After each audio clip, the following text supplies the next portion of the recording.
Perfect. All right. How you guys doing? Good. How are you? I'm good.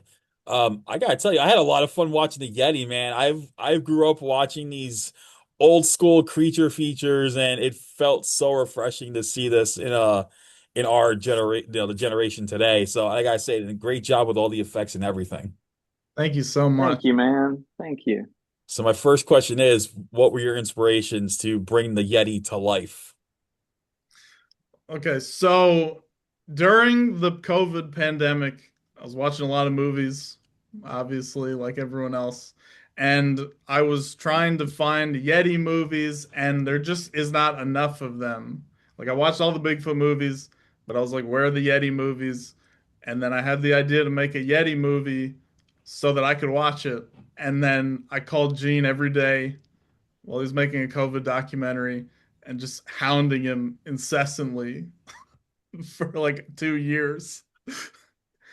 Yeah, and then we went through a bunch of versions of it. But what I think was really exciting about it, and what Will was really honed in on, was that it felt like unexplored. You know, there was no singular version of there's no like single version of the Yeti yet. You know, no one put the stamp on this is the Yeti. You know, and he was like, we have a really good opportunity to bring our Yeti to audiences, and if we can be the first one, so it brought this kind of urgency, which was exciting. And then there was such an excitement in the unlimited scope of the imagination trying to bring something that hasn't been defined yet. And I think that was really exciting. That's awesome. William, I do want to ask this. What were some of the Yeti movies that you watched to inspire this? I would love to know. I I probably watched all of them. I actually really like the Peter Cushing one, The Abominable Snowman of the Himalayas. I watched Snow Beast. I watched a couple that came out more recently. I think one's called Abominable. And I love all the Yeti movies. Like, I just think there needs to be more of them.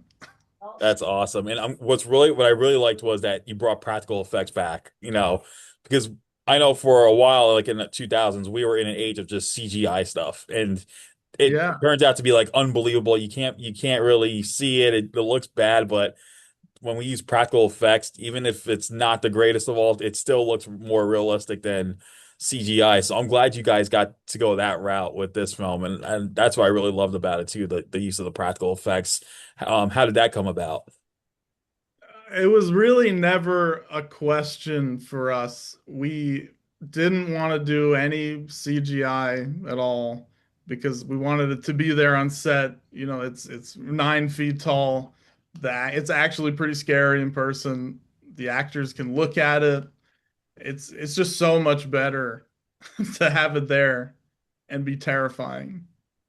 That's awesome. And yeah, I think for me, it's a couple things. One, it's a lot more fun to try and convince people to come make a Yeti movie where you're going to have a real Yeti and you're going to put them on a real, like a sound. I mean, it's a sound stage. It's hard to say a real set. It's a set, but you know, we built the Arctic in a sound stage and a bivouac and a cave and a massive cabin. And that all came from real materials around Buffalo and had real craftsmanship in it. And it's really exciting to be able to bring people to that. It's a happening, you know, and it's like it's easier to convince people, hey, come take this ride with us.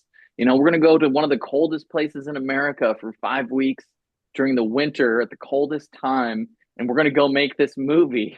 And it was really exciting. And I think also we're in a world, and this is no shade to CGI or AI or anything like it. I think by all means necessary, make what you need and stuff like that. But um there's something about being able to put your hands on everything and be able to have your fingerprints across the whole film.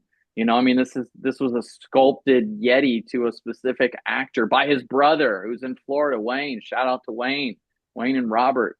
They it took 8 months to make this thing. We had to order fur for like months in advance. Otherwise, they ran out of the specific textured fur and colored fur that we needed. I never even knew that was a thing. I was like, I don't understand. What do you we missed the deadline to order the fur in time. Can't you go to wherever it is, creatures are us and Go to Hobby hook some Lobby. more up.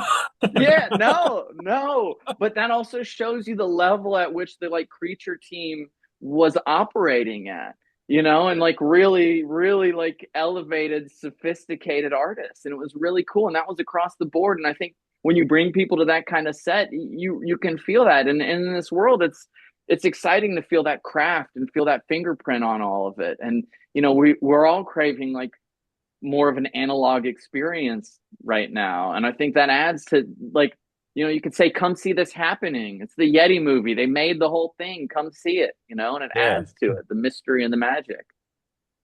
This was a phenomenal cast. And I gotta ask this.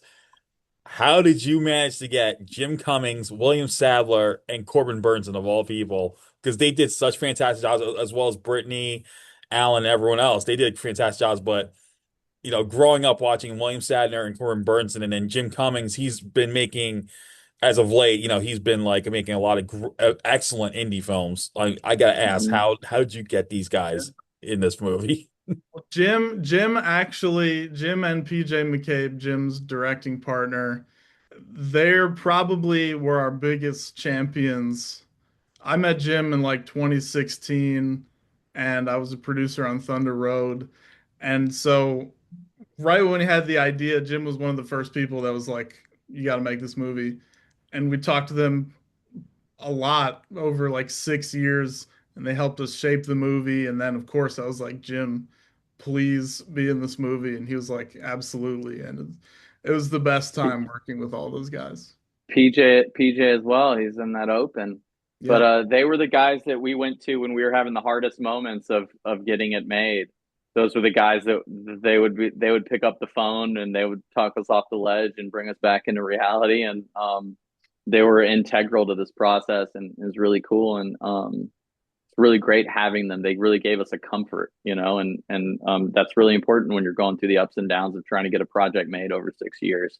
So they're integral to that. But and Bill and Corbin, William Sadler and Corbin, those guys came to us through our casting director, and we were so lucky to have them. For them to show up was a huge deal.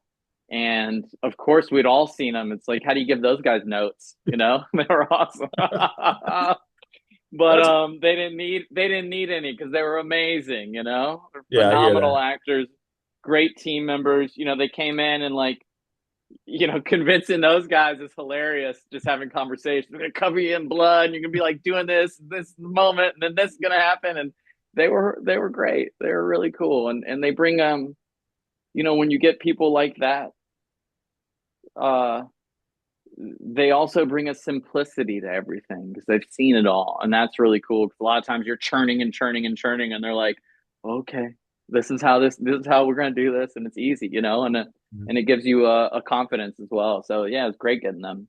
That's Huge get. awesome. What was the biggest challenge that you faced on the while making the film itself? Like as you were shooting the film, was there and what would you say was the biggest challenge that you had to overcome to get things done? Great question. I'm gonna let Will go first. I See if think we align. finding the time in the shoot schedule to do the kills and make sure that they happen correctly and setting it up so that we didn't have to rush through them. But also, they're the smallest part of the movie because they're the least amount of scenes, but they're also like the most important part of the movie. So I think trying to find the balance of that was difficult, but it actually gave like led to like a creative, because of the pressure, we had to get really creative with some of the stuff that we were doing. That's awesome.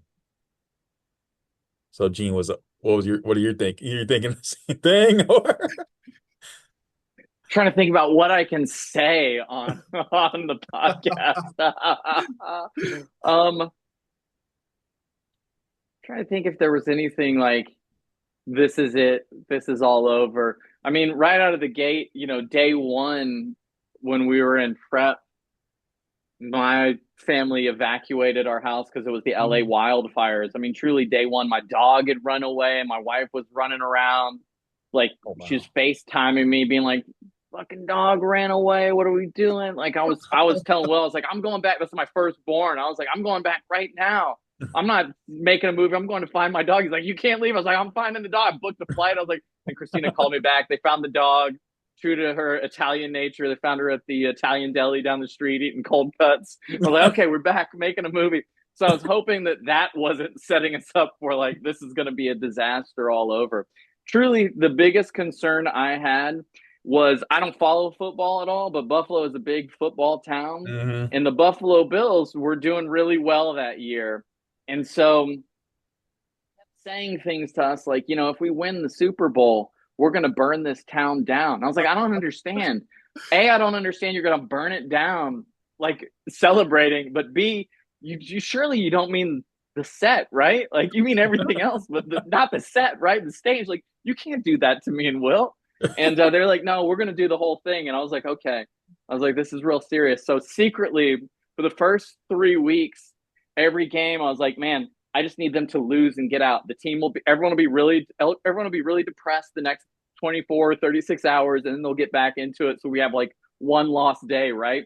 But I fell in love with the crew so much. They were so good. They were so talented. They were so hardworking, and they had such good, like, just spirits and personality that even though it was against my best interest, I wanted the fucking Buffalo Bills to win, you know?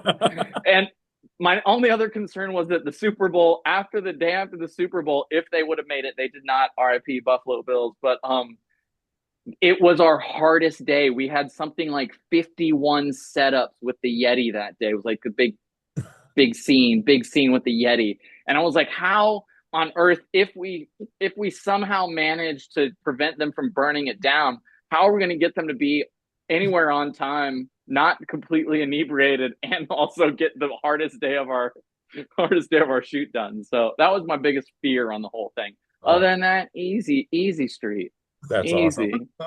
So finally, my final question I'm gonna ask is, are we gonna see a return of the Yeti should this do well? Or are we gonna see the Yeti come back?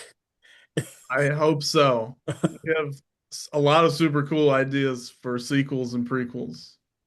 That's So awesome. Uh, and I think it's open. It feels like there's some possibility in the film, That's you know? awesome. Well, Yeah. everyone, the Yeti is coming out in AMC theaters on April 4th and 8th only, and then it's going to be on digital on April 10th.